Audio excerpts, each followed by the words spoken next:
दोस्तों, देश और दुनिया की ताजा और अहम खबरों में आपका स्वागत है। दोस्तों, देश और दुनिया की ताजा और महत्वपूर्ण खबरों को देखते रहने के लिए जुड़े रहिए हमारे साथ और हमेशा अपडेट रहे लेटेस्ट खबरों से।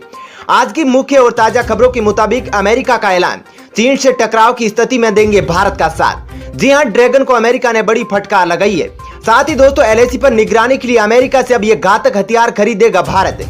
जी हां, अब एलएसी पर चीन की किसी भी चालबाजी का मिलेगा मुंह तोड़ जवाब। इसी के साथ दोस्तों, विश्वविद्यालयों को परीक्षा कराने की मिली अनुमति, अब गृह मंत्रालय ने दे दी है हरी झंडी। जी हां, तो जानेंगे इस खबर के बारे में विस्तार से।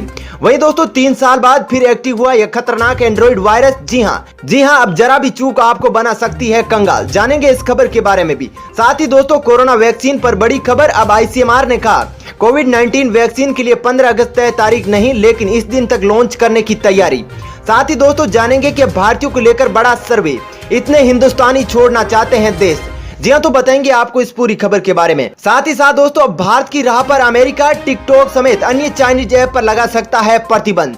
जी हां, तो इस खबर के बारे में भी आपको बताएंगे। तो दोस्तों, आज इन्हीं सब खबरों के बारे में आपको बताने वाले हैं। इसके अलावा भी कई अन्य बड़ी खबरें हैं जिसके बारे में हम इस वीडियो में जानेंगे। तो दोस्तों, वीडियो को अंत तक जरूर देखें। साथ ही दोस्तों, वीडियो के बारे में आपकी जैसी भी राय हो कमेंट करके जरूर बताइए। साथ ही दोस्तों, हमारे जाबाज कोरोना वीरों के लिए दिल से कमेंट में जय हिंद वंदे मातरम जरूर लिखे। इसके अलावा दोस्तों, अपने राज्य व जिले का नाम कमेंट करके जरूर बताइए ताकि हम आपके कमेंट्स पढ़कर आपके गृह क्षेत्र की खबरें आप तक ला सके। तो चलिए दोस्तों, अब बिना देरी किए फटाफट से जानते हैं आज की सभी बड़ी खबरों को। पहली खबर, अमेरिका का ऐलान, चीन से टकराव की स्थिति में भारत का देंगे साथ, ड्रैगन को किया आगाज। जी दोस्तों, भारत और चीन के बीच संघर्ष की नौबत आने पर अमेरिका भारत के साथ खड़ा होगा। ये बात व्हाइट हाउस के chief of staff mark meadows ने दक्षिणी चीन सागर में अमेरिकी उपस्थिति को मजबूत करने के लिए 2 एयरक्राफ्ट कैरियर की तैनाती के बाद कही है। उन्होंने कहा कि अमेरिकी सेना अपने रिश्तों को निभाने के लिए मजबूती से डटी हुई है, ये चाहे भारत चीन का मामला हो या दुनिया में कहीं और किसी संघर्ष का मामला हो। उन्होंने कहा कि हमारा संदेश साफ है।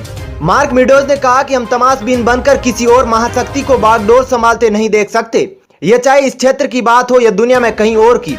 दरअसल फॉक्स न्यूज से बातचीत के दौरान मार्क ने एक सवाल के जवाब में कहा कि हमारा संदेश साफ है, हमारी सेना मजबूत है और मजबूत बनी रहेगी।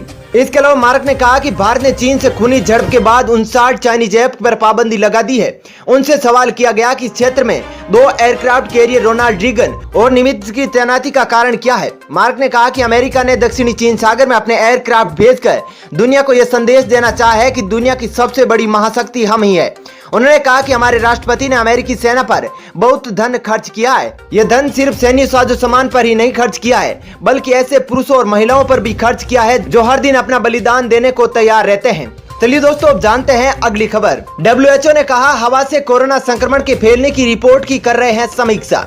जी दोस्तों, विश्व स्वास्थ्य संगठन यानी WHO ने सोमवार को कहा कि वह अमेरिकी अखबार द न्यूयॉर्क टाइम्स में प्रकाशित उस लेख के संदर्भों की समीक्षा कर रहा है जिसमें वैज्ञानिकों ने उससे कोरोना वायरस पर दिशा निर्देश में बदलाव करने को कहा है। मालूम हो कि रिपोर्ट में वैज्ञानिकों के हवाले से कहा गया है कि कोरोना वायरस हवा से भी फैलता है। दरअसल WHO के प्रवक्ता तारिक जसरेविक ने कहा कि अखबार में प्रकाशित लेख के संदर्भों की तकनीकी विशेषज्ञों के साथ मिलकर समीक्षा की जा रही है।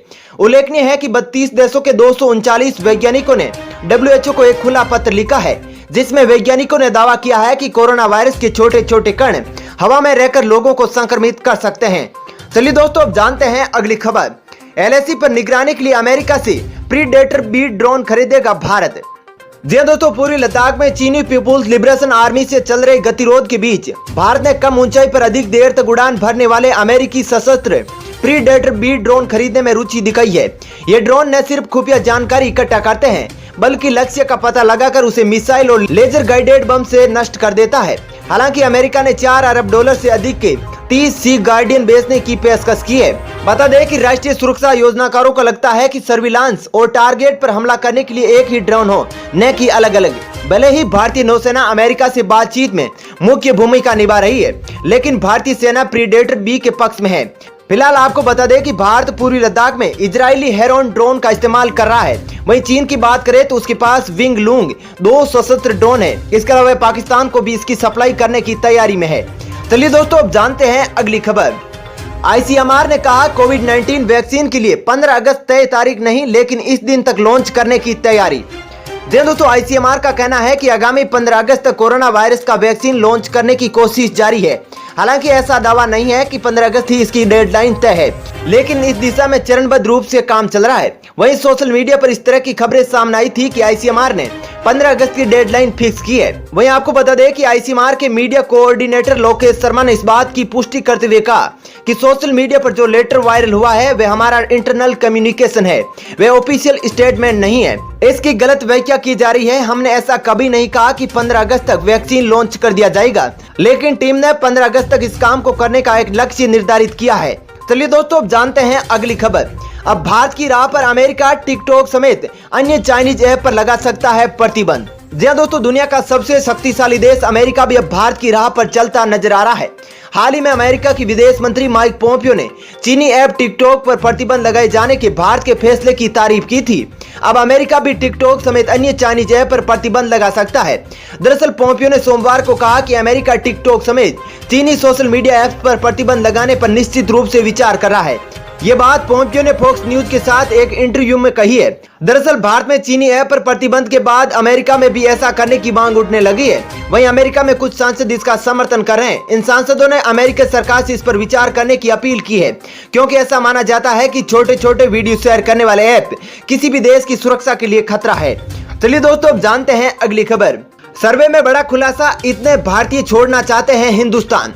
जी दोस्तों, भारतीय बड़े गर्व के साथ नीले पासपोर्ट को लेकर चलते हैं, लेकिन पूरे भारत में कराई गई हैप्पीनेस इंडेक्स सर्वे में स्पष्ट रूप से पता चला है कि 94% भारतीय मौका मिलने के बाद भी विदेश में बसना यानी भारत छोड़ना नहीं चाहेंगे।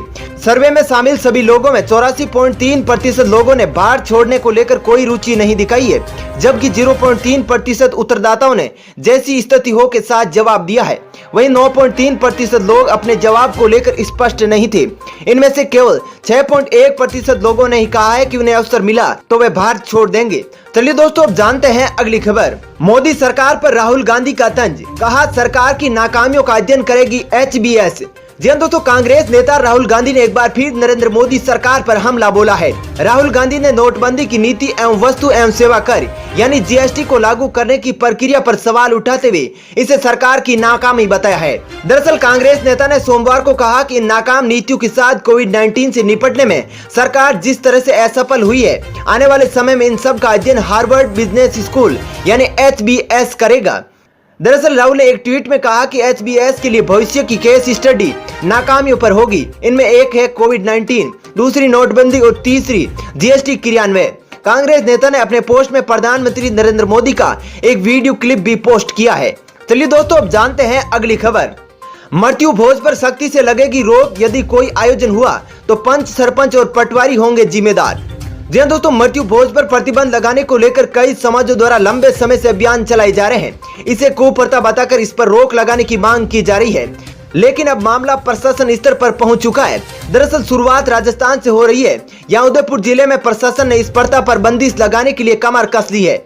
इसके चलते अब मृत्यु भोज पर पूरी तरह रोक लगाने की जिम्मेदारी पुलिस अधीक्षकों को सौंपी गई है। इसके लिए पुलिस महानिदेशक ने राज्य के सभी SP को निर्देश जारी किए हैं। कहा गया है कि मृत्यु भोज दिए जाने पर क्षेत्रीय पंच, सरपंच और पटवारी जिम्मेदार होंगे और उनके खिलाफ कानूनी कार्रवाई की जाएगी। चलिए दोस्तों, अब जानते हैं अगली खबर। निजी ट्रेनों में यात्री को पसंदीदा सीट व अन्य सुविधाओं के लिए देना होगा फ्लाइट्स की तरह किराया। जी दोस्तों, देश में निजी ट्रेनें शुरू होने के बाद यात्रियों को एयरलाइनों की तर्ज पर पसंदीदा सीटों, सामानों और ट्रेनों पर अन्य सेवाओं के लिए भुगतान करना पड़ सकता है। यह शुल्क रेलवे के साथ साझा की जाने वाली सकल आमदनी का हिस्सा होगा। वहीं रेलवे ने हाल ही में रिक्वेस्ट फॉर क्वालिफिकेशन जारी किया है, जिसमें निजी कंपनियों को रेलवे नेटवर्क पर यानी यात्री ट्रेनों का संचालन करने के लिए आमंत्रित किया गया है। विश्वविद्यालयों को परीक्षा कराने की मिली अनुमति, गृह मंत्रालय ने दी हरी झंडी। दोस्तों, उच्च शिक्षण संस्थान और विश्वविद्यालय अपने छात्रों की फाइनल वर्ष की परीक्षा को बिना बाधा करा सकेंगे, क्योंकि गृह मंत्रालय ने इसकी मंजूरी दे दी है। दरअसल कोरोना की वजह से अभी तक उच्च शिक्षण संस्थानों और विश्वविद्यालयों को परीक्षा आयोजित करने की अनुमति नहीं थी, लेकिन गृह मंत्रालय ने उच्च शिक्षा सचिवों को पत्र लिखकर अब इसकी मंजूरी दे दी है। गृह मंत्रालय की तरफ से दी गई जानकारी के मुताबिक विश्वविद्यालय अनुदान आयोग यानी UGC के नियम शिक्षण सत्र के अंत में अंतिम वर्ष की परीक्षा आयोजित कराने के निर्देश देते हैं। ऐसे में स्वास्थ्य मंत्रालय ने कोरोना महामारी को लेकर जो नियम यानी SOP जारी किए हैं, उनका पालन करते हुए परीक्षा आयोजित की जा सकती है। चलिए दोस्तों, अब जानते हैं अगली खबर। सावधान, 3 साल बाद फिर लौटा खतरनाक एंड्रॉइड वायरस। सिर्फ एक मैसेज से खाली हो सकता है आपका बैंक अकाउंट। जी हाँ दोस्तों, खतरनाक और पावरफुल एक पुराना एंड्रॉइड मेलवेयर 3 साल बाद फिर से वापस आ गया है। ये मेलवेयर यूजर्स की बैंकिंग डिटेल और पर्सनल जानकारियों को चोरी करने में सक्षम है। दरअसल फेक स्काई नाम का मेलवेयर अक्टूबर 2017 में स्पॉट किया गया था। तब इसने जापान और साउथ कोरिया के लोगों को निशाना बनाया था। लेकिन अब साइबर रीजन नॉकटर्नस के रिसर्चर्स ने पाया है कि फेक स्काई दुनिया भर के यूजर्स को टारगेट कर रहा है। यह मेलवेयर चीन, Taiwan, France, Switzerland, Germany, United kingdom, United states और बाकी देशों में अटैक कर रहा है। इस बार ये मेलवेयर यूजर्स को डाक सेवा ऐप के रूप में मैसेज भेजकर बेवकूफ बना रहा है। दरअसल रिसर्चर्स का मानना है कि इसके पीछे एक चाइनीज ग्रुप रोमिंग मेंटेनेंस काम कर रहा है। दोस्तों फिलहाल इस वीडियो में इतना ही। ऐसी ही खबरें देखते रहने के लिए आप हमारे चैनल को सब्सक्राइब कर ले। साथ ही दोस्तों वीडियो के बारे में आपकी जैसी भी राय हो कमेंट करके जरूर बताएं। और दोस्तों यदि आप भी हमारी मेहनत को सपोर्ट करना चाहते हैं तो इस वीडियो को लाइक और शेयर जरूर करें। धन्यवाद।